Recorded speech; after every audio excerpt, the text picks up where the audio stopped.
So, yun na nga guys, no? Ang gagawin natin ngayon is mag-change class tayo. For the content lang ito guys, no?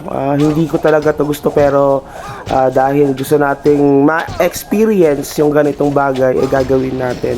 From Blade Knight ang character natin or tinatawag na Dark Knight, magpapalit tayo to Dark Lord.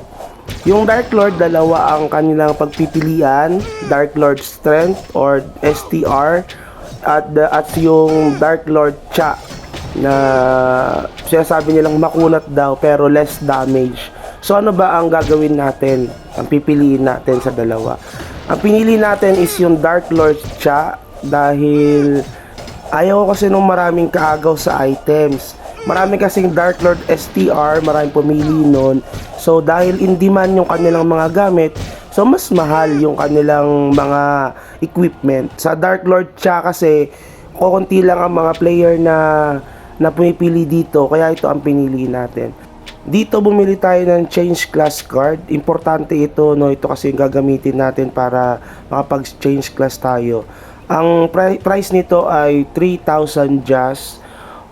Bumili tayo ng nag-top up tayo ng 1,500 na dalawang araw, no? So medyo magastos din pala ang pag-change class nito. Pero pwede naman kayong mag-retain sa inyong class. Gusto ko lang talaga kasing subukan itong change class na to. So sabi dito, babalik yung mga gamit natin, mga suot natin, mapupunta sa inventory, kaya make it sure na kailangan walang laman or may enough space doon sa ating inventory dahil ito ay kapag nag-change class tayo, babalik lahat ng ating gamit doon sa inventory natin. Yung wing daw, hindi daw kasama sa pag-change class.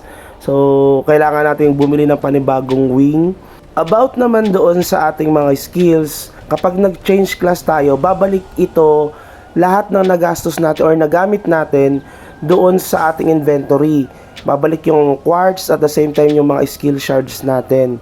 About naman doon, hindi ko kasi napakita dito yung mga fruits o yung mga combo fruits or yung mga SD fruits na ginamit natin.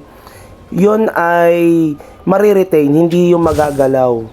Yan na. So tayo ay nag-change class na. So in-screenshot natin yan for the memory or para makita natin na tayo ay talaga nag-change class na.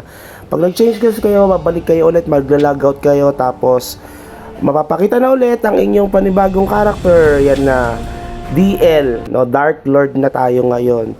So makikita natin dito na lahat ng ating gamit ay bumalik, no? Class change successful. So susunod niyan, makikita natin yung mga items natin, yung character natin na successfully na nakapagpalit, yung mga items natin bumalik na dun sa ating inventory, nandyan na lahat yan.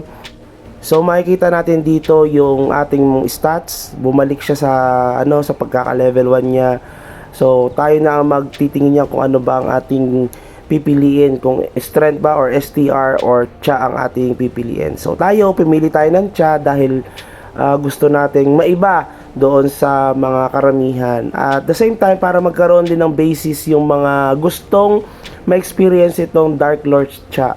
Kasama din palang bumalik yung mga styles natin, no? Yung ating mga morph na ginamit doon sa ating unang character, babalik siya. Pwede tayong kumuha ulit ng panibagong morph na item natin para sa ating style. About naman sa glorious items, at sabi niyo sa Fenrir set, mariretain siya, yun pa rin ang kanyang mga gamit, hindi ito mababago.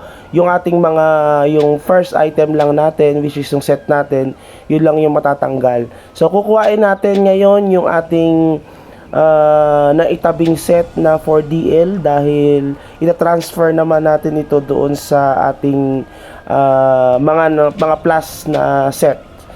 About naman sa Master Talent, tsaka natin siya i-discuss, separate video natin para mas malinaw. At the same time, maaralin ko pa siya kung ano ba ang mas fit dito sa ating character sa Dark Lord Cha.